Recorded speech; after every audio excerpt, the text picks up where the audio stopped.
వారధి కడుతూ ఉన్నప్పుడు అందరు కూడా వానరులు శ్రీరామ శ్రీరామ అని రాసి వేస్తూ ఉంటే అన్ని తేలుతూ ఉన్నాయి.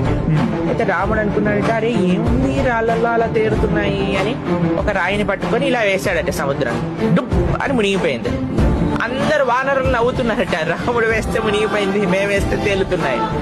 అయితే రాముడు కూడా అడిగాడట, ఏంటి నేనేస్తే మునిగిపోయింది ఏంటి అనంటే అక్కడ ఉండే హనుమ వానరులందరూ అన్నారట, స్వామి ఈ సంసార సాగరం నుంచి బయటపడాలి అనంటే నువ్వే ఆధారం, నీ నామమే ఆధారం, నీ కృపనే ఆధారం.